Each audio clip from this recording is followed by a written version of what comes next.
Hey folks, how's it going? Seth Williams here. You're listening to the REtipster podcast. This is episode 206, and today I get to talk with one of the VPs of launch control, Michael Bartolome. For the past couple of years, text marketing has been an emerging marketing channel that has grown in popularity for a lot of land investors. It has a lot of great benefits to offer that other marketing channels don't. And there are a lot of ways you can make it work a lot better if you have a firm grasp on how to use it in conjunction with other marketing channels, understanding some of the best practices, and also if you can recognize its limitations and not try to make it do things it wasn't ever really intended to do. So in this conversation, Michael and I are going to discuss the things that every land investor needs to know about text marketing, how to know if this is the right way for you to find motivated sellers, and the do's and don'ts of text marketing. And we'll even get into some of the common problems that I hear people mention about text marketing in general. And we'll hear what Michael has to say about that. And by the way, if you find this conversation helpful, and if you want to give launch control a try, you can help support the REtipster community by signing up through our affiliate link. Just go to retipster.com/launch control. You can also find that link and a lot of other helpful info in the show notes at retipster.com/206. So, Michael, welcome to the show. How you doing? Thanks for having me on. 206 episodes. Congratulations. That's quite an accomplishment. I know the time has just flown by. For those who might not be familiar with launch control, what exactly is launch control? Like, what does this do? How does it help real estate investors and specifically land investors in their marketing efforts? Launch control is a text engagement software. So the easiest way to look at it is to kind of when we send out messages, we send messages in a batch. A batch can be 50, 100, or 150. So let's just look at it from a use case of one batch, right? So when you're a land investor, you want to have individual conversations, one-on-one conversations with landowners who could potentially be looking to sell.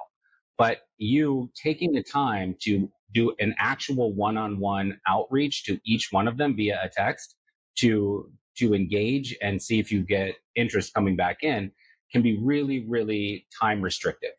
Right. So basically what we do is we enable you to have a multitude of those one-on-one conversations in a centralized place, right? So you'll send out 100 messages, you'll get 20 responses back, 25 responses back, and you're able to process those conversations in real time and know which of those conversations are going to progress to the point of you getting onto a discovery call and really getting into the details of finding a solution that works for both you and the seller. Yeah, sure. Well, I am curious because I think launch control may be somewhat unique in this. Maybe I'm wrong about this, but those limitations on the batches of 50 or 100 or 150, what's the usefulness of those limitations? Like, how is that helpful, or why do those limitations exist? Well, there's a couple of reasons. Part of compliance is on a tech level is that no one can use an auto dialer. So you can't have one message being flung out to 30,000 people, right? It goes against TCPA regulations. What you can do is, as an individual who isn't selling a product or service, you are able to reach out one-on-one to an individual seller, whether it's a distressed property seller, someone looking to sell land. And so what we're doing is simply enabling you to process more of those one-on-one engagements. So even when you send out a batch of 150, you're still pressing send. It takes less than a minute to send 150 messages, but you're still sending an individualized message. We have features within the app which will add variation to all of your messages. So each one of those 150 people is receiving a unique message. So it's just creating an ecosystem of one-on-one engagement. The bigger reason for that limitation is that we did a lot of data testing to see how many messages could be actively processed in real time, because it's something we call the speed of texting, right? And if you think about texting just in your everyday life, right? So you send me a message that says, "Hey, Michael, are you going to be on time for the podcast today?" You're still holding your phone in your hand, because the expectation with text is that I am going to reply immediately. When people get a text message, the phone buzzes, they look at their phone, they take it out of their pocket, which I happen to have my phone in my pocket. They look at their phone and they answer. So you're going to hold that phone waiting for the answer because you've initiated an active conversation. Right. So unlike other marketing, passive marketing, like direct mail, for instance, right? You send it out, you wait for them to process it, you wait for them to think through it, you wait for them to call you. Texting is live, it's in the moment. You can start conversations every Monday, Tuesday, Wednesday, Thursday, but you have to remember that it's active, right? They're holding their phone waiting for that response. So when we limit it to 150, it's because if you're getting 20, 25 responses, even given the automation features of the app, there's only so much you can process before the person puts their phone away and you lose opportunity. Yeah. We don't want you to lose opportunity. You actually just touched on something briefly. I wasn't planning on getting into this until far into the conversation, but you mentioned the auto dialer thing. So one of the questions I was going to sort of grill you on later on is this question of, is it true that cold texting is technically breaking the law? Because in a lot of cases, you're not supposed to blind text a company or a person who hasn't opted in first. So I was looking into this more to try to figure out, like, what does the law or the code actually say from the TCPA? This is verbatim. It says that it shall be unlawful for any person within the U.S. or any person outside the U.S. To make a call other than a call made for emergency purposes using any automatic telephone dialing system or artificial or pre-recorded voice to any telephone number assigned to a cellular telephone service. And what I'm thinking is that the way that you guys get around this whole it's illegal to cold text people thing is because it's not an auto dialer, because you are hitting send every single time. Is that accurate? Am I on the right track? That's half of it. TCPA, the federal guidelines, those have been around forever. Mm-hmm. And they were really enacted initially to keep people from robodialing, right? Because when that first came out, there was a lot of these, like, you pick up the phone, you hear that pause that everyone hates, and then it engages, right? Mm-hmm. So all of those regulations actually weren't related to text. They were related to the phone conversations and to keep companies from using those auto dialers for mass marketing, right? Mm-hmm. Now, when it comes to text, you can't be U-Haul and have U-Haul text the entire continental United States with one text message that just goes out from auto dialers saying, hey, moving anytime soon, right? Because at that point, it's an auto dialer, right? And two, it's blatantly selling a product or service that is not something that people opted in for, right? Mm-hmm. So half of compliance is on the tech side. Is it an auto dialer or is it not? Launch control is not, right? But there is the onus for what the messaging going out and the data being used is on the sender, right? Any platform, launch or otherwise, has to maintain compliance by not being an auto dialer. But the sender has control over the data and the messaging that goes out. Mm-hmm. Now, if you are in real estate and you are engaging in one-on-one conversations, you are not selling a product or service, there's another part of that statute that you quoted. It says that it can't be used for direct marketing for selling a product or service that has not been opted in, essentially, right? Mm-hmm. But there's nothing illegal about you sending me a text message as an individual, like a driving for dollars sort of situation, and being like, hey, I looked up your number on county records. I'm looking to buy land in the county. My name's Seth, blah, blah, blah. There's nothing illegal about that. You're just an individual reaching out to an individual. Mm-hmm. So again, like what launch control is predicated on is building up that ecosystem of one-on-one conversations. Mm-hmm. And not straying into the 30% discount marketing, selling a product or service range of things. Here's an important distinction, because I want everyone to really understand the risk profiles associated with this. Because if anybody that comes in and says there's no risk, it's just not true, mm-hmm. right? It's just not true. And so people need to understand what the risk profile is before they get involved in texting at all, right? I should predicate this by saying I am not a legal compliance representative. I do not have a law degree. I'm just well-versed based on years of experience in this. But if you want to come to launch control, you want to get involved, and you really want to go through all the safety checks, we can recommend compliance specialist legal teams that can give you the full green light and all of that, right? That legal precedence is in place, that if you're not selling a product or service, that you're maintaining one-on-one outreach, that fine, right? But imagine it from the recipient standpoint. Okay, so from the recipient standpoint, they get one message from you, Seth. They don't answer. They get one more message from you. and then they stop receiving messages. What is the likelihood that they're going to be like, I don't know this guy, I'm going to sue him? Minuscule, right? Now, if that same person got 12 text messages from you in a 3-day span, which you cannot do through launch control, we set safety protocols to make sure that you can, but just as a point, right? Mm-hmm. Now it becomes predatory behavior, and predatory behavior is the kind of thing that triggers legal actions, right? Because the recipient, you could poll 10,000 people across the United States. Nobody knows anything that you just quoted to me. They don't know the TCPA guidelines.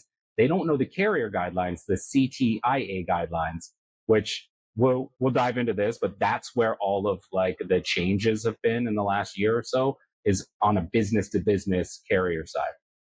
The recipient doesn't know that. So for the recipient, it's a question of, does this feel right? Does this not feel right?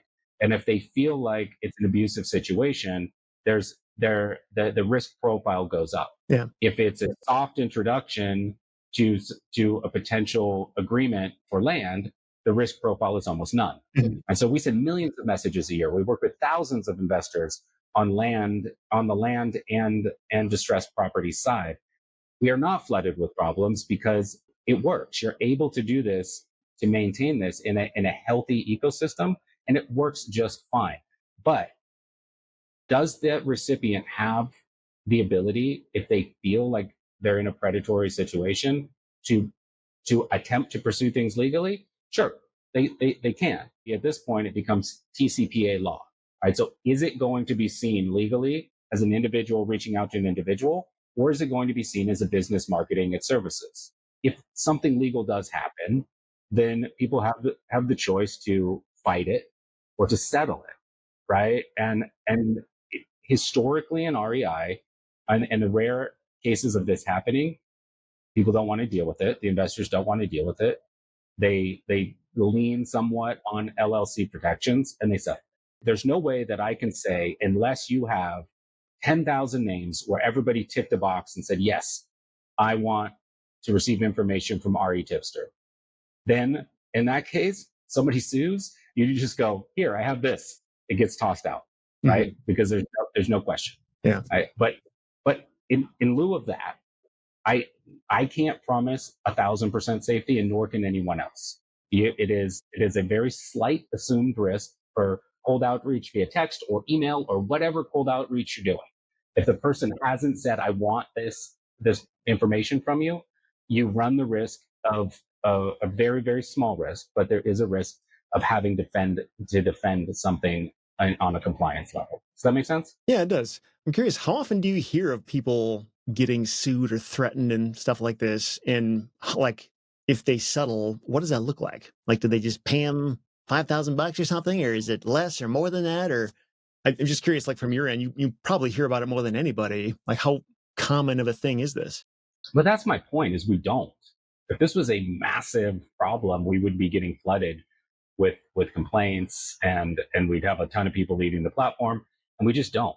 There are ambulance chasers out there that look for these kinds of text messages and can pursue things legally.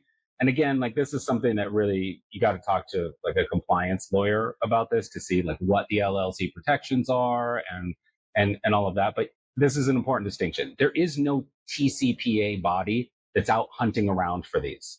It only gets triggered if the recipient triggers it, right? If the recipient feels like they felt like this was something wrong, right? So if it's an individual recipient complaint, the settlements, I don't know the numbers, but it's not that high, and it's somewhat protected by LLC. There are TCPA litigators though, right? Like, people, they can scrub them off your list and that kind of thing. And if so, how do you recommend people do that? We have a system that anybody that's a known litigator gets scrubbed off of the list. So any data that you put into the system, it gets run through a background check, and any of those names are removed, mm-hmm. right? So we can't promise 100% accuracy, but these services are very well vetted, and they do a good job.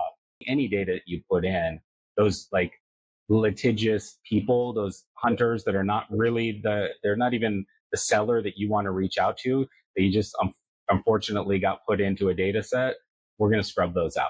Mm-hmm. I don't know if you know anything about this, or if you've heard this. This is probably a better question for an attorney, but I have heard this, a very similar issue coming up with ringless voicemail and cold calling, basically just avoiding this kind of TCPA issue. And one solution I've heard is that people can create just like an empty LLC that they use solely for the purpose of texting or sending ringless voicemails or cold calling. So if that ever gets sued, there's nothing to get to.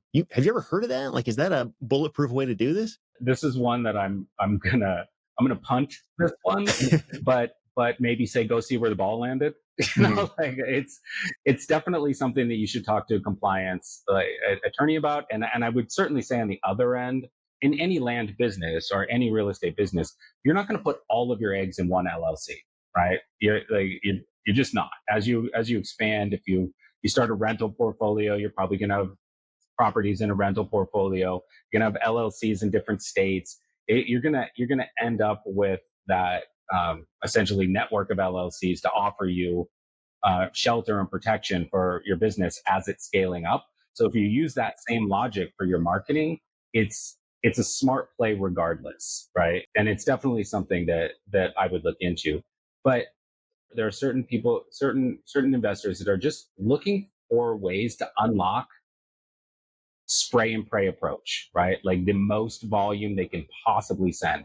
It's more of a question of what they can get away with versus a question of what really works and what really resonates with the recipient. Mm-hmm. And I think it's a very important thing to think about. Ultimately, what you're looking to do is to engage in a really thoughtful one-on-one conversation with the seller where, like you and I have talked about some examples, like, the person is living in Southern California. They inherited property in Wisconsin. They've been sitting on it for 6 years. They're not planning to do anything with it. They don't want to go through the whole process of trying to find a buyer. You come in at, 60% of market value. And they're like, yeah, I'll take that. I'll take that all day. That cash sounds great. That cash would be very useful to me in my life in Southern California. It's a win-win. Right? So you want to get into those thoughtful solutions-based conversations, and investors are almost always thoughtful and almost always solution-based when they have them on the phone. Mm-hmm. Why would you not take that same approach to your first touch point? Right? Like why would you just throw an aggressive level of text engagement at a community to get them into a trusted conversation?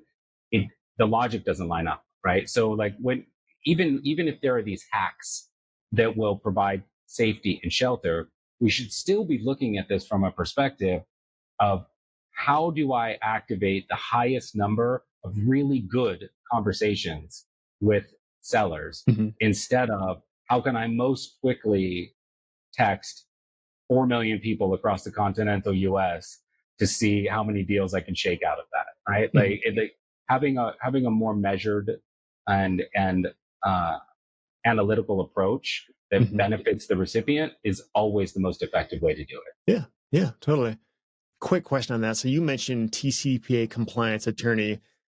For anybody who does have questions about this, and when we say talk to an attorney, there's the question of what kind of attorney, and is that what they should be Googling, is just TCPA compliance attorney? Like, is that the kind of person who would have these answers?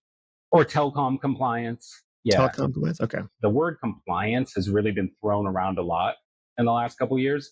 And very fairly, people assume that means legality, right? But honestly, except for within a couple of states, nothing has changed legally speaking.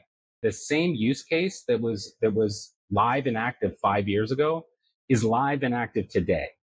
There's a slight perception difference in the distressed property market where people have gotten enough messages in distressed properties that they know that these are businesses behind the messages, right? And so there's just more awareness of the off-market investing community within distressed properties. In land, you could answer this better than I could, but I feel like it's still kind of where distressed properties were 3 or 4 years ago, where the land sellers have not been receiving text messages like into submission for the last few years. So it's kind of an open field, less competition, a chance really to build a really productive engagement structure with land sellers, because they haven't gotten to the point of frustration or oversaturation the way the distressed property market arguably has. To start the conversation the right way, if somebody's going to be sending text for the purpose of trying to find motivated sellers of land,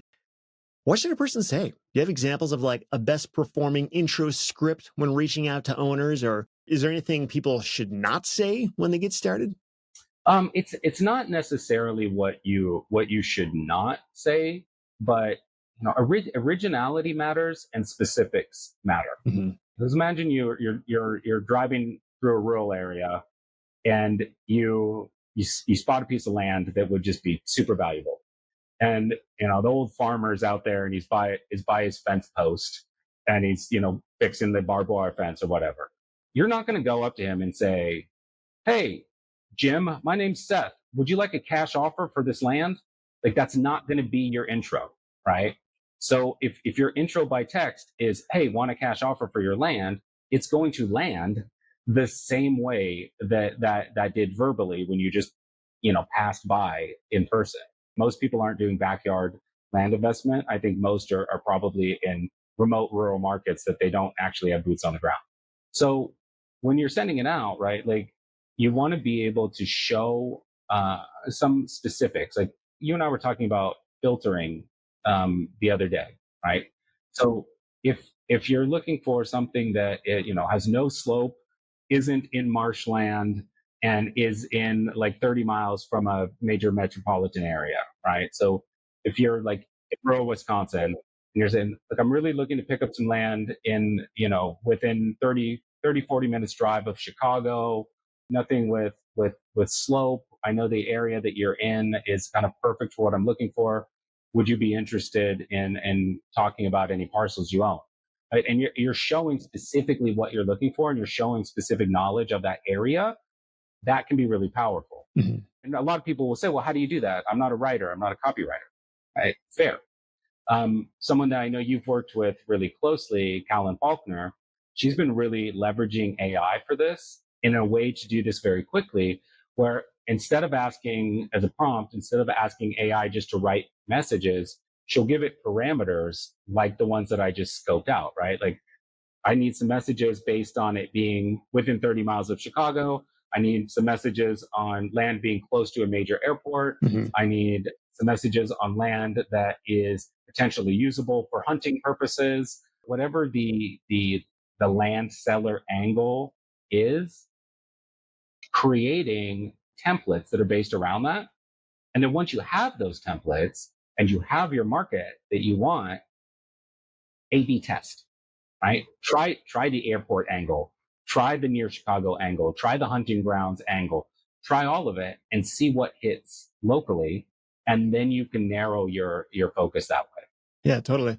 Is it safe to assume you can't send like a picture or an email address on your first message, right? Is that kind of stuff get blocked?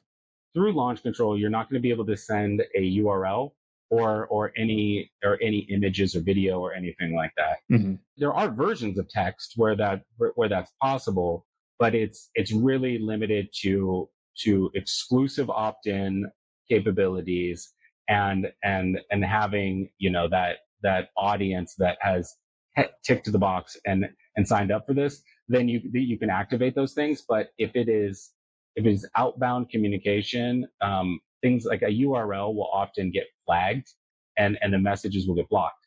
The reason being has nothing to do with real estate, right? It's not about the real estate industry.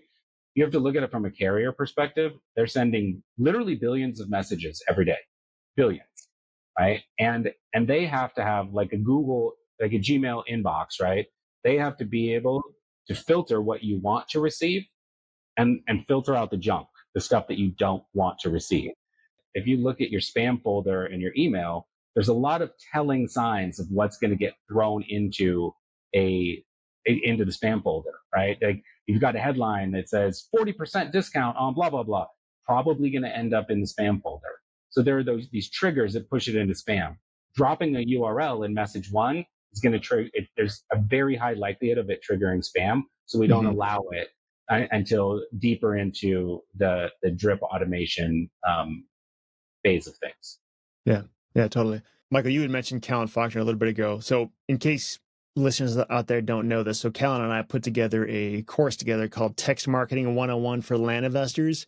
I'll be sure to include a link to that in the show notes. You can check it out. Half the course is free right on REtipster.com if you want to see that first part of it.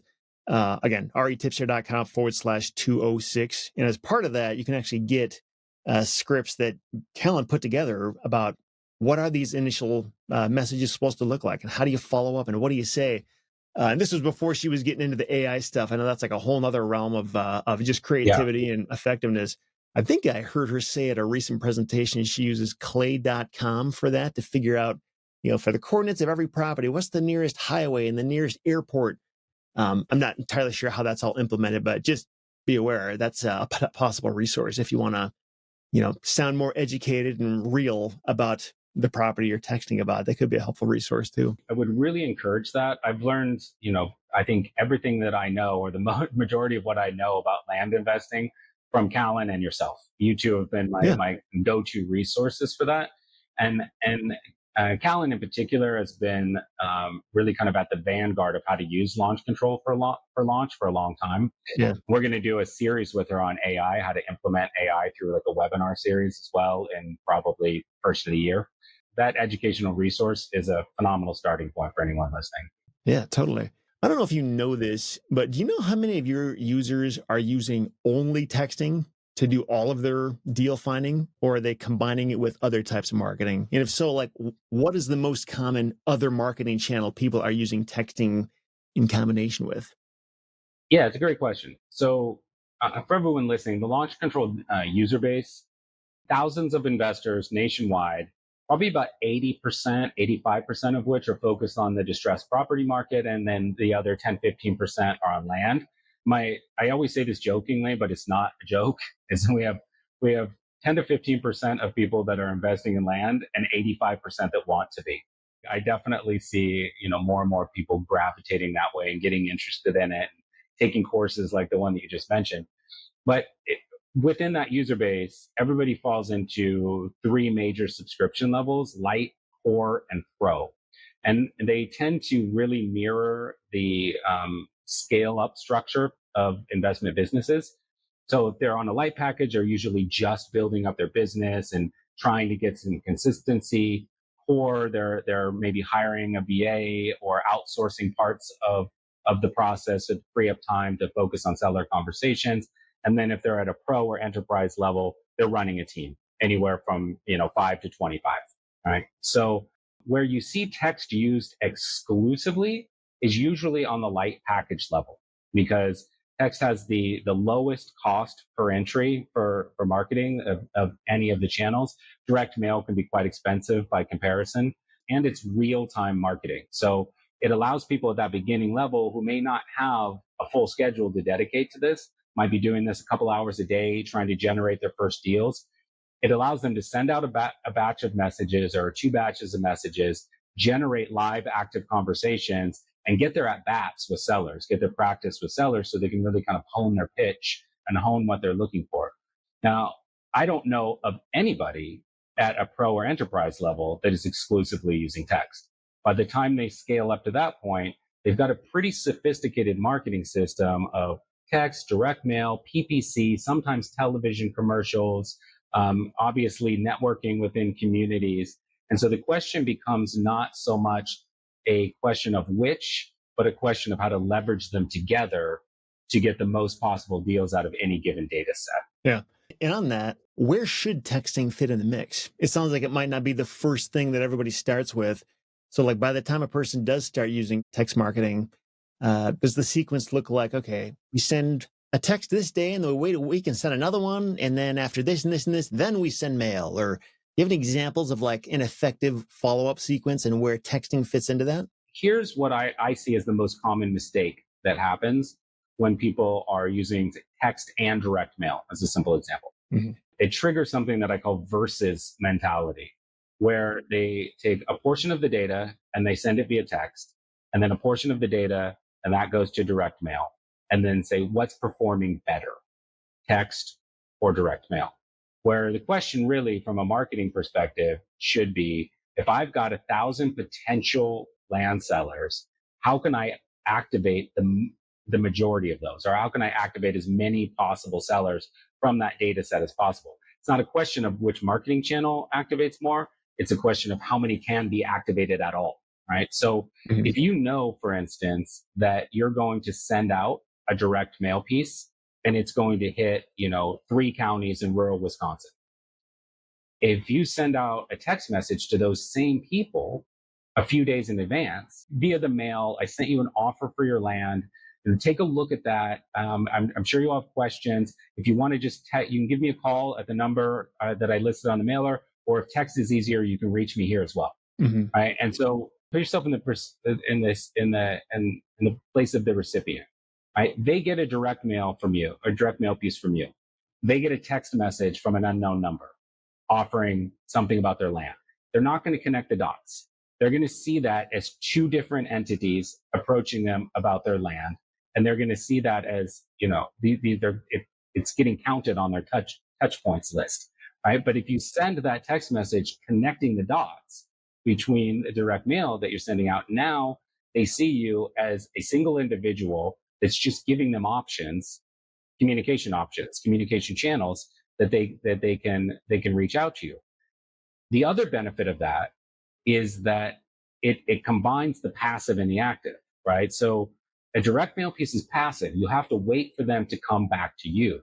But by sending them a text in advance and saying you can reach me here, it gives them the ability to just shoot off a text, right? Like the likelihood of someone picking up the phone and saying, "How'd you get my number?" or "How do you know about my land?" is extremely low. They're not going to pick up the phone unless they're more motivated than that, right? But they might get that mailer with that offer and just like, "I'm going to text this guy. Are you serious with this offer? How'd you get that number?" Right? And if you've got them saying, "How'd you get that number?"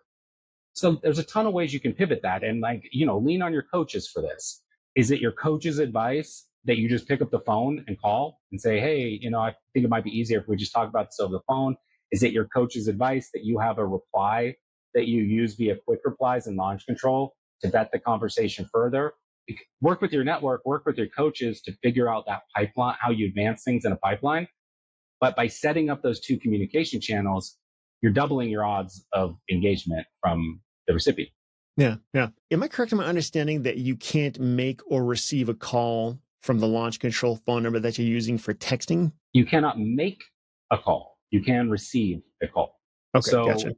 The number that you send the text from, which you'll have a variety of numbers that are being used to deliver your text messages. If the person calls that number, it will be rerouted to whatever number you set as your call forwarding number. But if you want to reroute it to your cell phone, you can reroute it to your cell phone and you'll get it, and they won't see that cell phone number. They're only going to see the number that they called, right? The number they received the text message from. The reason why you can't call out from launch control, the reason why we don't have a dial out option, the regulations are stricter on calls and stricter on who's on the do not call list than they are with text. So we don't want to add any risk profile to the senders by enabling that call tool. And it's also difficult to set best practices with that, right? Of not having someone call 5 times in 2 days. Right. So we have to, for risk mitigation, we don't do it. But as far as inbound calls, yes, you can receive those. Like, is direct mail the best sidekick for texting, or is there a different marketing channel? It's like, if you could only pick one other thing to use with texting, you would pick this one, and here's why. Any thoughts come to mind on that? It's an issue of where you are in the pipeline. So if you're just talking about cold outreach, where you're just trying to get that first interaction from the seller, then yes, text in conjunction with direct mail is your best bet. Like I said, it's that combination of active and passive. But it's important to remember that the benefits of texting, the fact that it's very real time, it's very top of mind. Like if somebody, like I said, somebody has the phone in their hand, they read the text, they're going to shoot off an answer. That later in the pipeline still fits. So imagine like you have PPC ads that you're running, and then rather than just sending that to a call bank or having your team call back within like 5 minutes, you buy yourself time by having an auto text go out, right? Like that triggers an auto text, and they're like, "Hey, we just got your inquiry. Our team's going to reach out. Our account manager Seth is going to call you. We'll probably call you in the next 10, 15 minutes." And by doing that, again, you're opening multiple channels, right? You're not putting all of your reliance on the phone system. You also have a text system in place, and you do it in something more of an automated way. If you have leads coming in through your website, which are fantastic, those are opted in, right? Somebody said, yeah, send me this message, but you can set up those kind of auto messages that opens the pipeline of thanks for following us at REtipster. Here's a few things that we'll be sending you. We won't send you too many messages. You set expectations, you open that channel. Now you can use text as a communication channel with the recipient. So it really depends on what part of the sales cycle you're engaging as to what it interacts with best. But it's remembering just that real-time aspect of text and trying to put that in as an open pipeline throughout the course of the life cycle of the deal. Mm-hmm. Yeah. Should a person ever expect to close a deal through texting without getting on the phone? Or is the phone just a crucial component of making this happen? And texts are just kind of the way to start the conversation. Do people close deals on text alone? Yes, it happens. Should you depend on that? No, absolutely not. Like that's the lowest of the low hanging fruit. There's a higher likelihood that happens with land than there is with the distressed property because the price points are lower. Emotionally, it's not as heavy of a decision. So there's a higher likelihood of you being able to close a deal on text alone, it with land or mobile homes or something like that.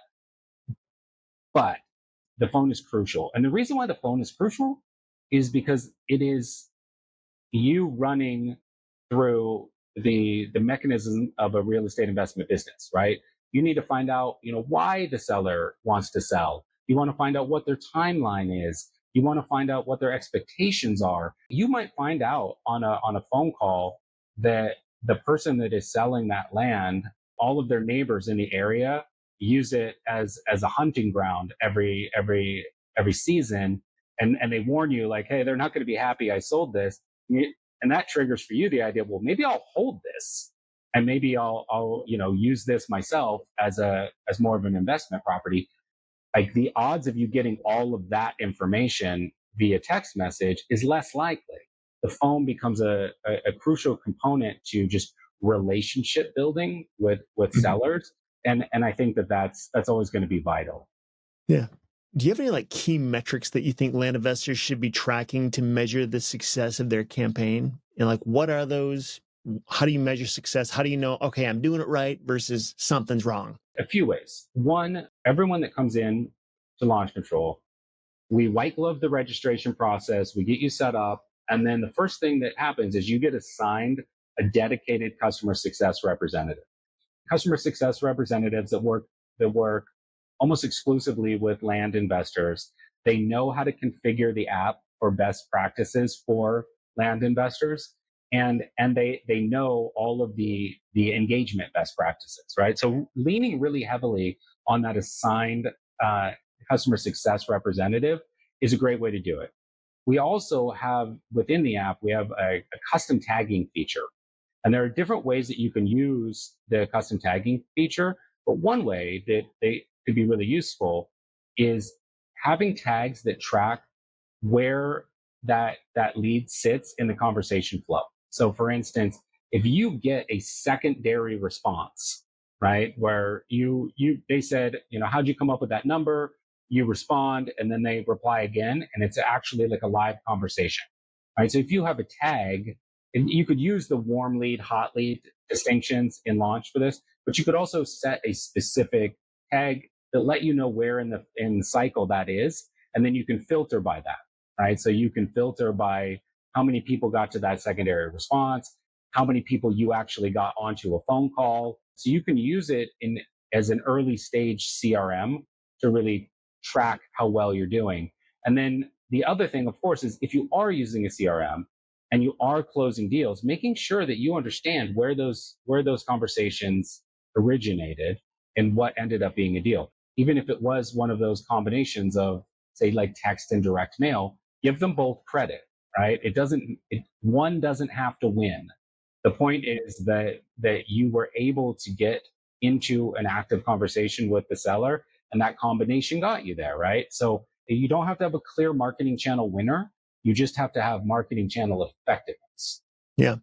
And I know it's probably hard to answer this once and for all because it depends a lot on like what the land investor strategy is and how much they're offering and how good they are on the phone and all this other stuff, like what they're saying. But what's normal? Like what percentage of these recipients should make it to the next stage of the sequence and actually get to the point of closing a deal and that kind of thing? Like, how do you know, okay, I'm at least doing average or better, or I'm lagging behind what most people see? Okay, well let's break it down to this, right? Let's draw the line at discovery call. At Launch Control, we have a done for you service that can be either for distressed property investors or land investors, where we do all of the text marketing, right? Like we take people's lists, the people provide the list, we segment the data, assign it to specific messaging, engage with the seller, and then if the seller is ready to have a conversation, we do a warm handoff. So, we insist that you or someone on your team be able to call within 10 minutes, ideally less, right? So it has the feeling of, I'm in the office and I turn around and say, hey, Seth, you got to call this person. Right? So we stop at the point of discovery call because everything up to that is marketing. It's text engagement. We want to see how many people from a list of 1,000 we can get to respond. And then how many of those, say 200, 250 that responded, how many are actually, we filter out the nonsense, and how many are actually ready and willing to have a conversation about this land that they own. At that point, it is no longer a question of marketing. It is a question of real estate investment and real estate investment prowess. And so it triggers a whole different set of metrics, right? From Launch Control, if you can get, say, 50 discovery calls per month, then that would be like working with you, working with their coach to figure out what percentage of those discovery calls should I be converting? And if I'm converting less than that, what do I need to do to rectify that? What fixes do I need to put into place? Because once it hits discovery call, it's real estate investment. So you can't look at the end result and say, oh, well, texting only got me 6 deals. Texting got you 50 discovery calls. Everything else became the sales funnel of your business, right? So you really have to look at it at that line of discovery call, and then make your fixes on both sides of the fence, right? If you're not getting enough discovery calls, fix the marketing. If you're not closing enough discovery calls, fix the sales funnel process. I'm wondering, and I don't know how often you get insight into this, when a person signs up for launch control, they try for a while and then they stop and they leave and do something else or quit the land business altogether, whatever they do. But, what's the difference you see when people do stick with launch control for a long time versus those who fizzle out and quit quickly? Is there something different that happens in their first 30 or 60 or 90 days, or any discernible difference in their approach or why it might not be working for them? Yeah, absolutely. The ones that stick with it are much, much, much more successful. We tell people, don't get started until you can commit to 90 days. And the reason we want people to commit to 90 days is you're going to send out a bunch of messages in your first month, right? Building up your pipeline, and you're going to get these active responses coming in. You're going to be getting to the point of discovery call, having those discovery calls. Now, land is faster, right? Like, is there a possibility that you're going to have, some land deals that you're at least you've contracted and you're looking for buyers for? Yeah, like that's going to happen faster than it does on the distressed property side. But you still need the profit structure coming in, right? You need to actually be able to have the time to find those buyers, get the cash flow coming in, so that you have consistency in your business, right? And what you want to be able to do is you want to be able to close with that buyer and turn around and have 3 deals that are 80% complete or just looking ready for buyers, and another 25 discovery calls that you're actively engaging in, and so you have this consistently full pipeline. Now, you're going to have months where you close a lot more deals, and you're going to have months where you close less, and it's going to be a slight little heart rate monitor over the course of the year, but you're getting deals coming in throughout the course of the year without interruption. This isn't just real estate investment. In every industry in the world, marketing gets cut first, right? So you want to save a couple bucks over the next 60 days, you cut marketing. Now you have to start that pipeline all over again. If you wait more than 30 days, you'll have to re-register, which means you're going to have to take that 2 weeks for the registration to complete, plus 90 days to really get the pipeline up and running. So you don't want to be in this kind of endless cycle of building up a great pipeline and then starting over, building up a great pipeline and starting over. Mm-hmm.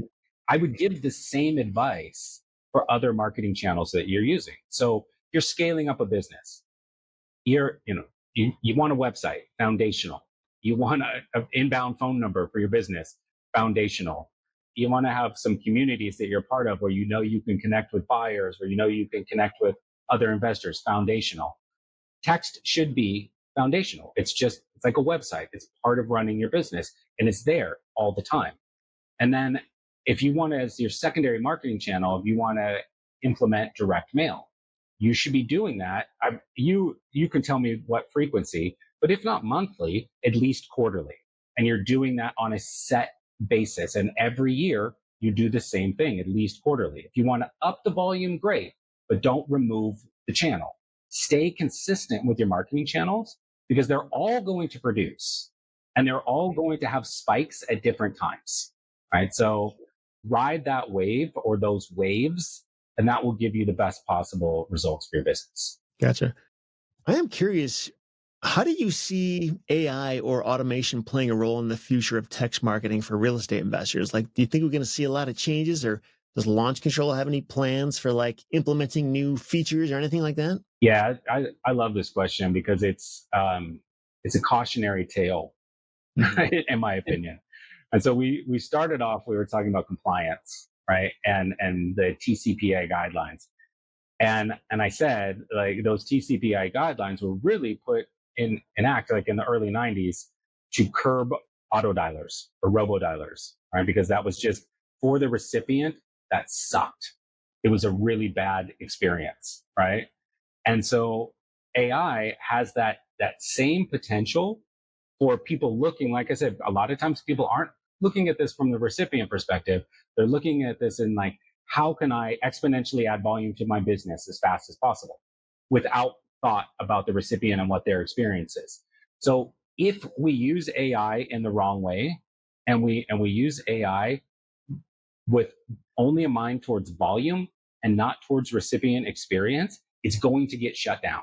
It will get regulated into non-existence, right? Mm-hmm. Or raise a very high risk profile for utilizing it. If we use it in conjunction with with a very human processes that we have with sellers, and we use it as a way to add personalization to the messages, or if we use it as in a way where I call them like it's like a verbal form fill, where the person knows full well that they're interacting with AI and it's only for a certain level of information that they would have put into a form anyway, where they don't feel like they're being duped into a conversation with a person, those kind of things will fly.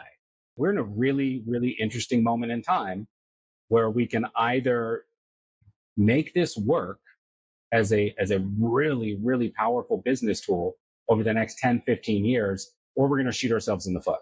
And I really hope that it isn't the latter.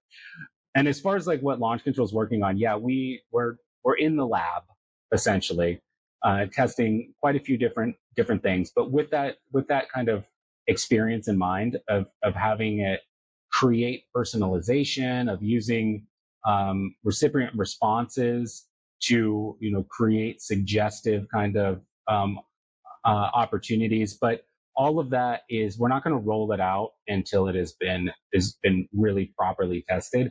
We don't want the senders to be the testers. We want to make sure that we have something that's that's going to be a good product to roll out before it gets integrated into the app. Mm-hmm. Kind of going back to that earlier question I was asking about people that fizzle out and don't end up lasting long with launch control, that kind of thing. Yeah.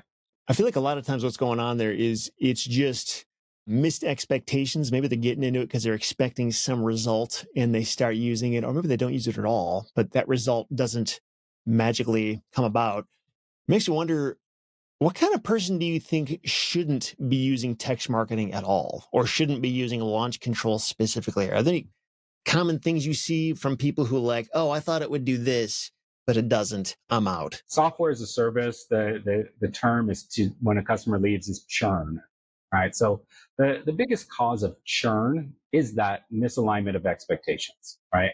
And and that misalignment of expectations, the vast majority of the time, comes from people that are just getting started in the business and are very much in need of cash flow and do not really have enough in savings to support launching a year long or 6 month plan for marketing.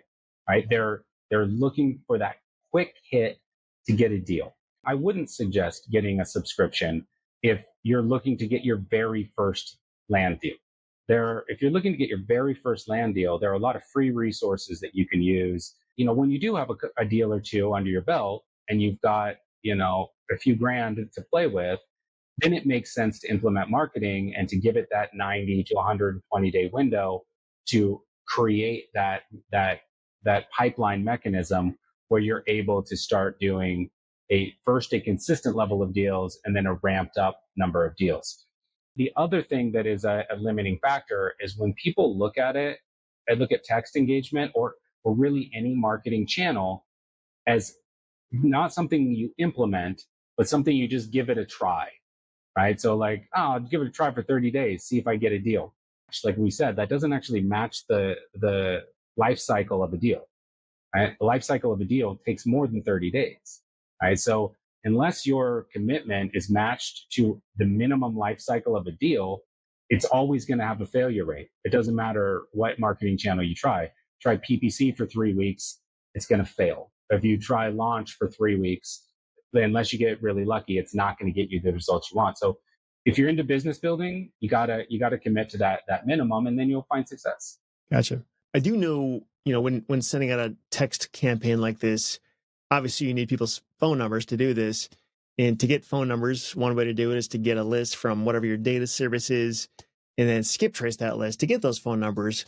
Do you have any recommended skip tracers that are known for providing the best or the most information for the least amount of money? I hear this conversation all the time because nobody wants to split test a bunch of them and see which one is the best. But do you have Yeah. any intel on that? Like, yeah, use this skip tracing service. We have a skip tracing service that you can use. It's highly effective.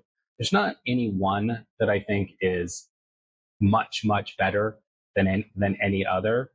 To be perfectly honest, it's kind of like the telecom industry, which there are like levels to this, right? Where you're working with a platform, but they're kind of plugged into an aggregator, and that aggregator is plugged into the carriers. It's the same thing with skip tracing. These big data companies, whoever you're dealing with is most likely a small fish that's plugged into a much bigger pond. So all of the data kind of flows down from the same top end places anyway. Be leery of two things. Be leery of, if it's too cheap, it's probably too cheap for a reason. You're going to get crap results. And anybody that tells you like, oh, we'll get you up to 10 numbers per person, it's useless. We have the data to prove this and launch. The reason we limit it to 3 numbers, and we'd like to limit it to 2, is that the effectiveness after the first number goes way down. The vast majority of verified numbers in launch control are the first number provided after post skip tracing. Mm-hmm. Then, you see a drop, then second number, another big drop, third number connecting. The likelihood of like the 7th number provided by your skip tracing provider actually being you or actually being me is incrementally tiny. So be leery of those two things. Is it cheap for a reason? And if they're really touting how many numbers they can get you, question it. Mm-hmm. Yeah. So I want to switch gears a little bit and talk a little bit more about regulation and compliance, or whatever you want to call this. If it's, I don't know if it's a legal issue or not, but it gets down to the whole kind of the drawbacks or the hesitations that I hear most often from people Yeah. when they think about text marketing, is just this idea that when I send out my first message, what if there's an opt-out message included that I have no control of and it just ruins everything? Or what if I'm not allowed to do this here? What if certain carriers are going to get involved and mess this whole thing up? And I know back in October of 2023, I think it was, where Launch Control sent out a thing saying that, yeah, there's going to be like an opt-out message sent on your first text that you send out. Can you just bring us up to speed? So like, what was that? Is it fixed now, or is that still a thing? And does this affect all texting platforms, or was this just a Launch Control thing? It wasn't actually a launch control thing at all. Okay. So as I just referred to in the telecom industry, you have your kind of different players that they are different layers going up to the carriers. Mm-hmm. And so launch control, like every platform, has to work with these vendors, essentially, these providers. Now, Mm-hmm. if these large scale vendors or large scale providers kind of run afoul of the carriers can enact certain restrictions just on that vendor, right? So Mm-hmm. launch control had too many eggs in one basket, to be perfectly transparent, right? We had to basically comply with the restrictions put on that vendor, and that had knock-on effects for our user base. Now, it wasn't just launch control. That particular vendor was working with hundreds of companies, all of whom had the same impact, right? So it wasn't about REI. It wasn't about launch. It was just about a larger machination within the telecom industry. And so like adding that opt-out was something that was a restriction put on that vendor that we had to comply with. So we've since highly diversified the traffic to mitigate that ever happening again. Working within the telecom space, it's just not as smooth as email. I don't know that it's never going to be, but it's definitely an industry that's still kind of working through the kinks. In the REI and land or distressed property, there's often this feeling that this is about us. Mm-hmm. It's not about us. It really isn't. It's about them being able to create a clean pipeline for the recipient that also allows them to financially benefit from companies and investors and businesses that want to engage on a marketing level or want to engage on an outbound level with their customer base. They're looking for balance there, and there are occasional blips along the way. But Launch Control is diversified. It's the vendors that it works with. Any like opt out language that would be added at this point is actually coming from one of the carriers. They have different sets of regulations, right? So like AT&T may have stricter regulations than Sprint, for instance. And if there is a sort of like forced kind of compliance there, then we have to abide by that, right?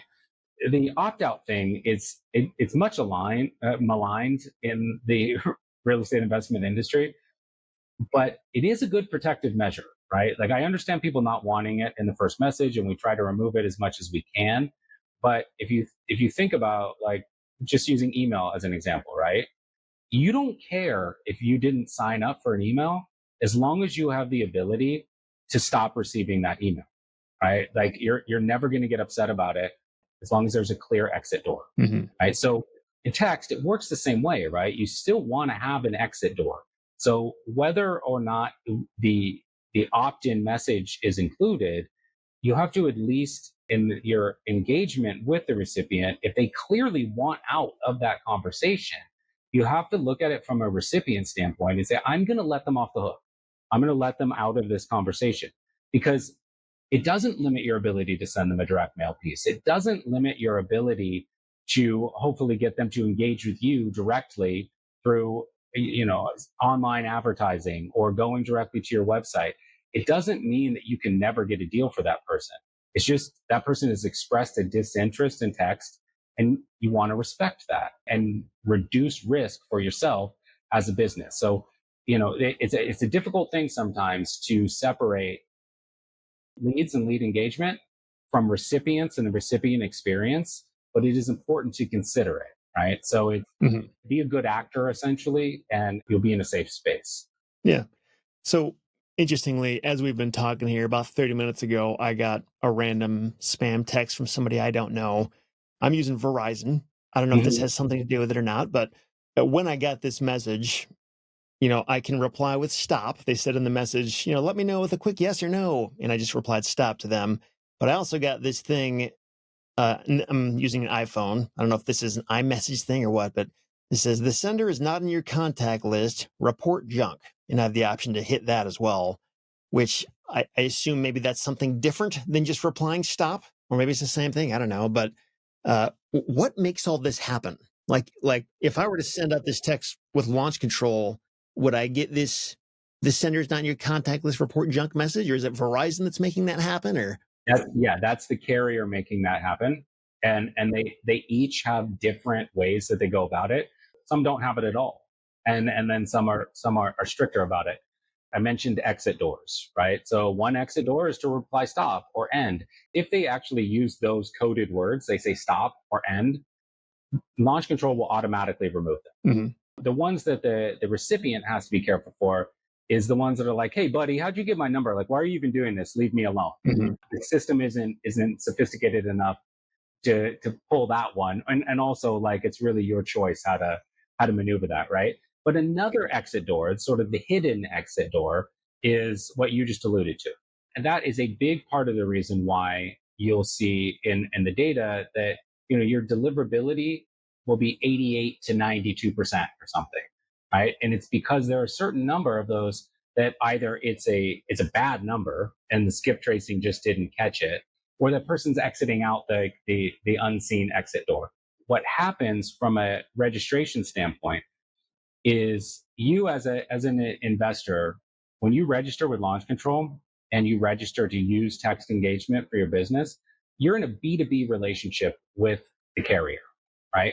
So they want to make sure that the traffic going to those individuals that they have contracts with is fairly clean.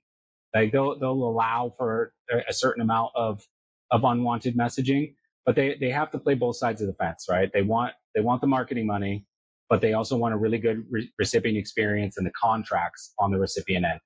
So they have to kind of play both sides and find the right balance there, right?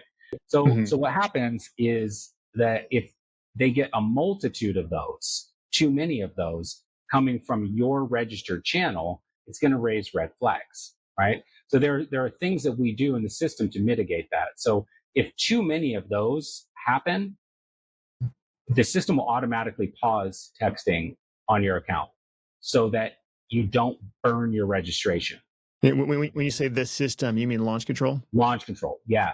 So launch control on the back end will recognize a spike in those kinds of like submissions, and it will pause the account so that we can rectify things or change things up a bit in order to get the channel back in good standing. Because if the channel gets burned, right? Like if the carrier is like, Seth, we're not doing business with you anymore, then it doesn't mean you can't ever text again, but we have to go back through the EIN registration process. We may have to change a few things to get you reset up. It's a pain. We don't want that to happen. When you say if the channel gets burned, what do you mean by the channel? What is that? You're an investor, you register, you're creating a one-on-one business to business relationship with the carrier. They see that as texting coming not from launch control, but from your registered account, right? And they want your registered account to be in good standing. This is a really important clarification, right? Is if the carriers get mad and they don't want you sending traffic through that channel because you've just been spamming people, and they're like, we're gonna shut down your registered account, that's the end of it. They shut down your registered account. There's no like TCPA body. This doesn't get reported to TCPA. It doesn't get transferred over to any kind of legal conversation. It's just a severing of a business to business relationship that you have with the carrier. End of story. Now you can restart that relationship. You might need to use a different EIN number, but you can restart that relationship and open a new channel. But we don't ever want you to get to that point. So we have safety protocols in place, and it can be annoying, but if your channel is getting spikes, we have safety protocols in place that will pause the traffic on your account so that we can go through a diagnosis, figure out what the issue was, and then press restart in the healthiest way possible so that, you can text in March and April and May and June and not have any of those stop-start interruptions that we talked about. Yeah. This is kind of helpful because I've heard this from more than one person that they got their launch control accounts shut down or paused or whatever word you want to use. Basically, they couldn't use it. And sometimes it took months to get it back up and running. And they were told by launch control, yeah, maybe what you got to do is get a new LLC and EIN or change your mailing address or something like that. In one case, this was a person couldn't even get into their account at all just because they had the wrong mailing address. They were using like a rented virtual mailbox type thing, and there was something against that mailing address, and that's why they couldn't do it. Why is that happening? Is it because some other bad actor was using that same mailing address? And so these carriers are like, no, we don't like that address or anybody coming from there. You're not going to come through. And you have to somehow fix that or hit the reset button, or what's going on there? Well, and in that case, if we're just talking about setting up registration and actually getting access to the platform, it's a tough thing because we white glove this whole process. As an individual, if you wanted to just register with the carriers on your own, you can do it. And you can go through the whole process of just registering on your own. If you wanted to use some, a different platform that doesn't provide that white glove service, right? And it's a pain. And we don't want you to have to do that, to like submit your website and update your privacy policy and give your EIN number and all of like the business address associated with the EIN number and all of that, right? So we white glove it for you, but it's not, has nothing to actually do with launch control. We're just taking your information and plugging it into the carrier system so that you have access to that system. Once you have access to that system, then we can turn the green light on with launch control. Has nothing to do with the platform itself. It's everything to do with just getting your business registered with the carriers. And we're doing that for you. The perception often is that, I can't access launch control. The root problem is getting your business registered with the carriers. Now, they can be finicky about this because this is a new process for them, right? They want to have your EIN information. They want the registered business information to match what is on that EIN. They want, the website information to be in line with your business entity. What they're doing is they're checking for legitimacy in business ownership.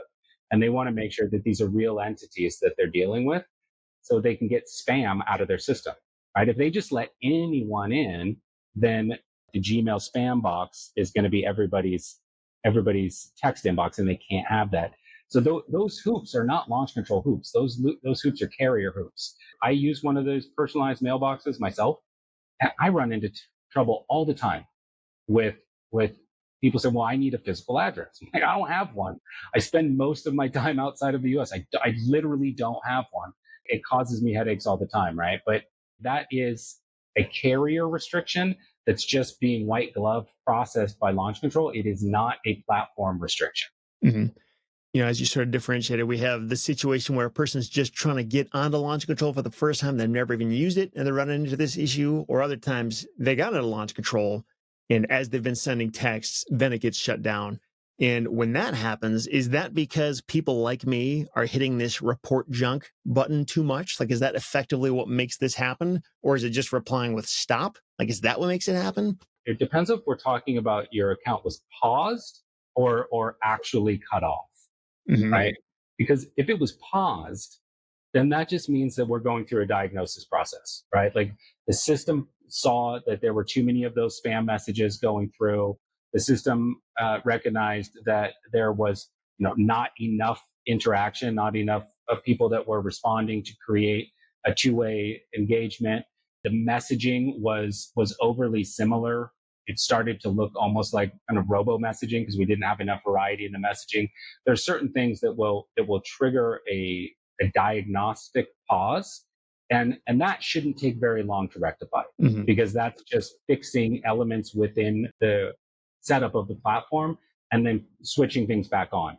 That's us triggering that pause to preserve your account, right, or preserve the safety of your pipeline with the carriers.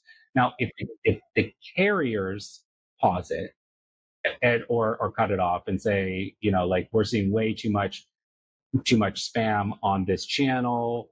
We need you to cut it off. We can't go against that. We put these safety checks in place so that it never does, hopefully never does get to that level. But if it does get to that burnout level, then there is a chance of having to restart, right? With good best practices, you may get a launch pause. You may get that diagnostic pause. It's unlikely, but you may. Yeah.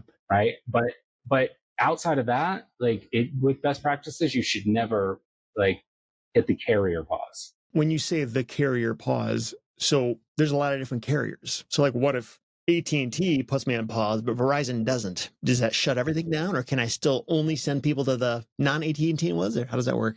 No, so sorry. I just broke my own rule here, right? We often refer to the carriers to just explain the telecom industry.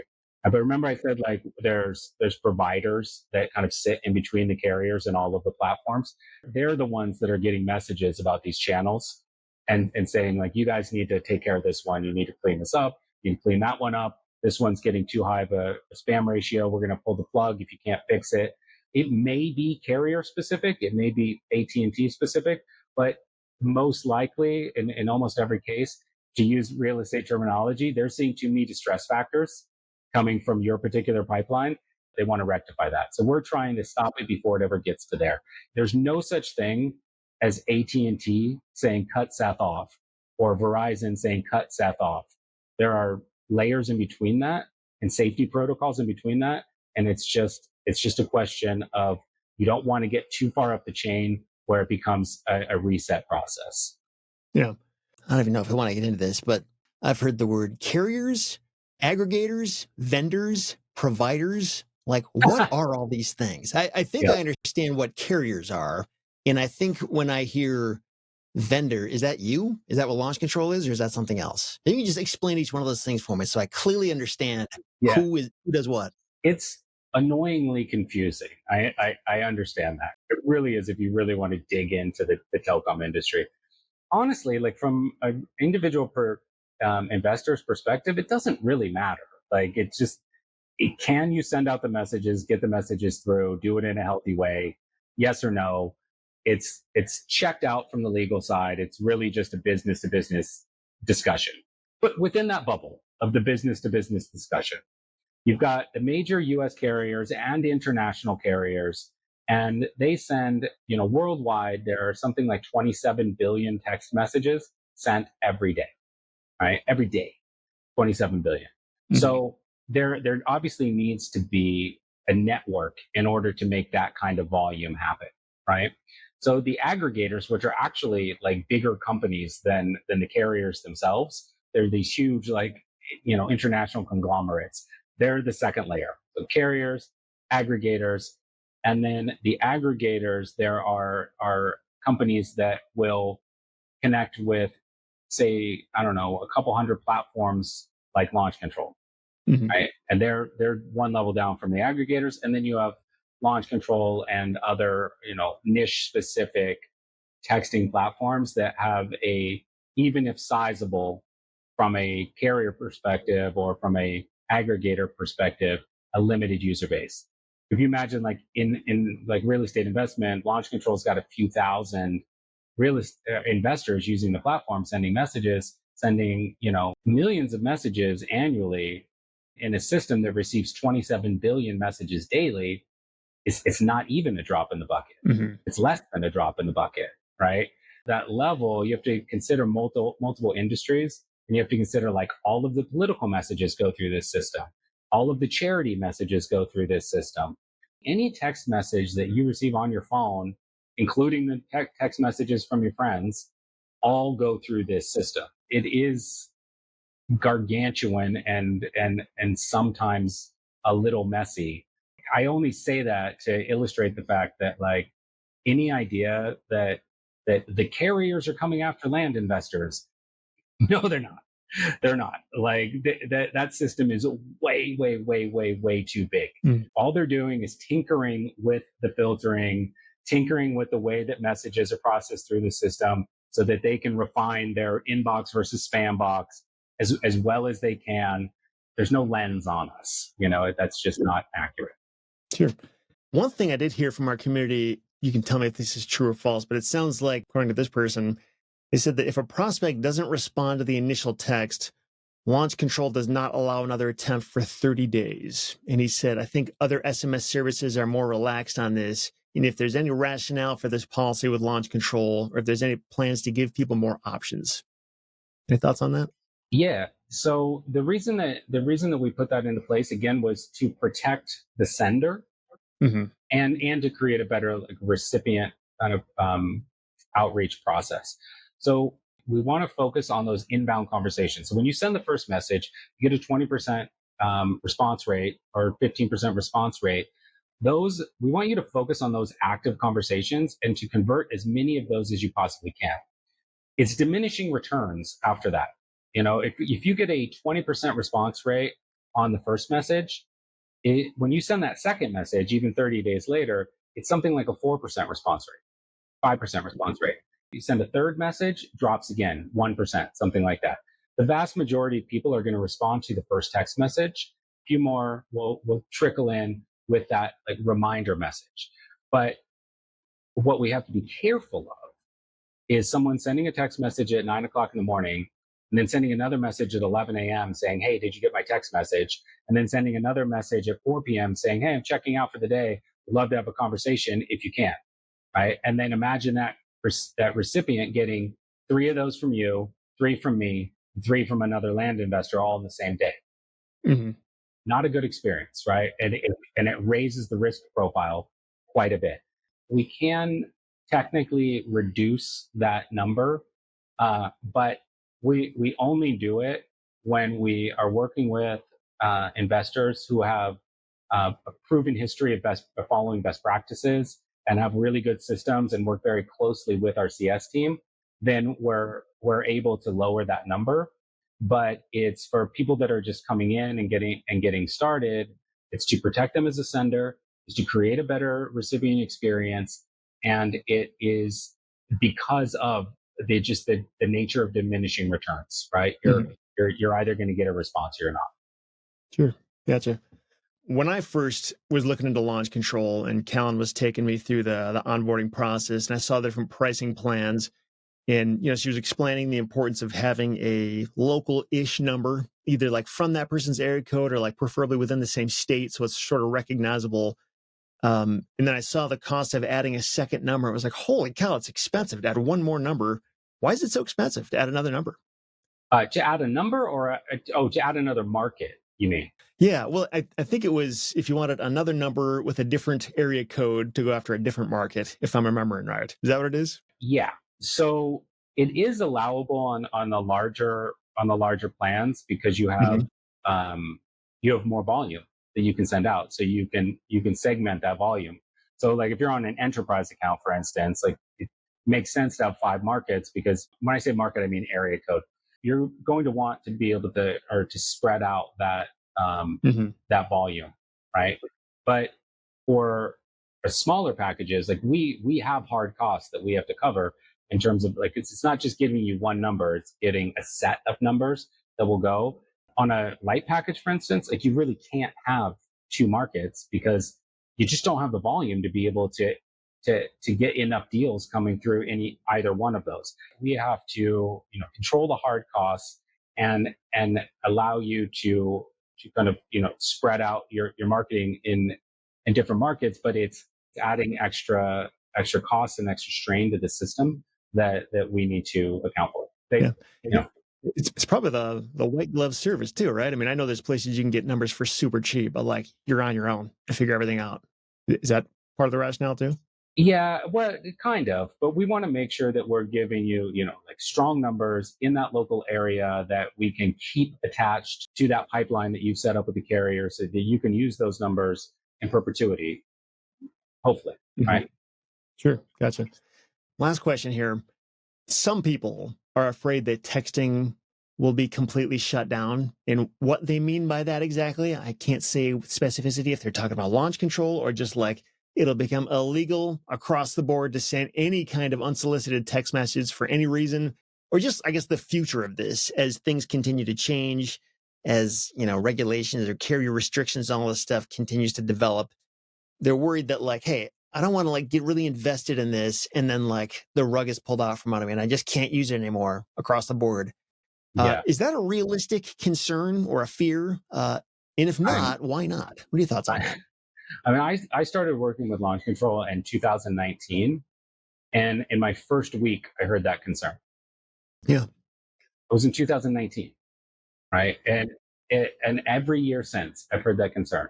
There's this, the sky is falling, texting is going to go away, has been just open rhetoric in the REI space for years. And in my opinion, it comes down to a couple of things. One, what I just alluded to, there's this feeling that we're being watched, right? And we're not. We're not even a drop in the bucket in a 27 billion text message a day system. We are not being watched. This is not about us, right? The other thing is just an acknowledgement of how marketing works in a real estate investment business.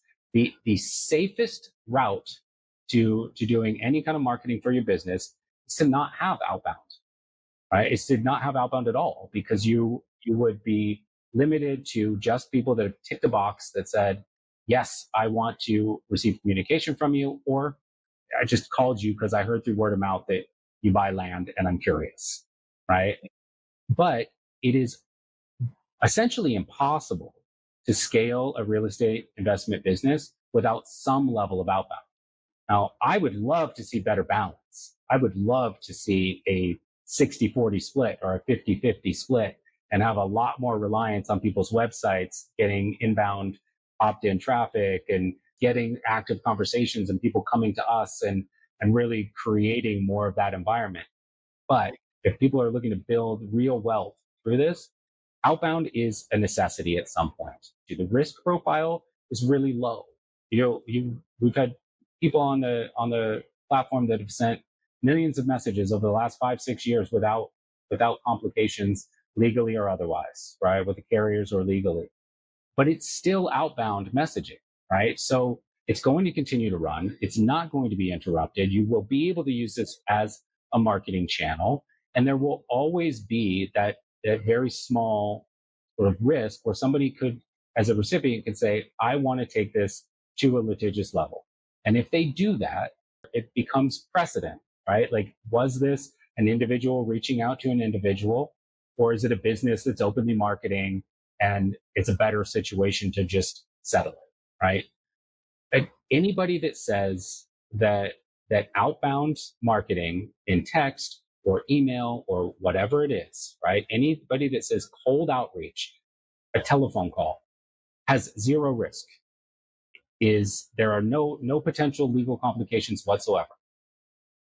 Walk away, right? Don't trust the person that says that, because that's just not accurate. As a sender, you are assuming a very low risk profile, but you understand that the rewards for wanting to scale up a business and the necessity for doing a certain amount of outbound is there, and it's worth that very minimal risk in order to create the cash flow that's going to come from a healthy outbound system. The legality really hasn't changed. The recipient perceptions has changed a little bit. People are a little bit more aware of the distressed property and land purchasing sort of business structure that goes on. And the carriers, yes, are always tinkering, and the aggregators are always tinkering in terms of finding that right balance between commerce and recipient experience. But the idea that it's going to get shut down, no, it's not. It's not going to get shut down. It's not. The legality is really not going to change, and the risk profile really isn't going to change that much. It's just a question of your appetite and how well you've protected your business in terms of your desire to scale up and leverage outbound to do so. Sure. Awesome. Michael, totally appreciate your time answering all these questions. I know it was a lot to get through. Again, if people want to check Launch Control out, we've got an affiliate link to it, retipster.com/launch control. Also, be sure to check out the course that Kellen and I put together. Again, you can see the first half of it for free on REtipster. We covered a ton of stuff going specifically through Launch Control. So it explains exactly how to use this and all the best practices. you just go to retipster.com and go to the search bar and type in Text Marketing 101, you'll find it. I'll be sure to link to it in the show notes as well, retipster.com/206. And Michael, thanks again. Appreciate your time. Yeah, absolutely. Happy to be here.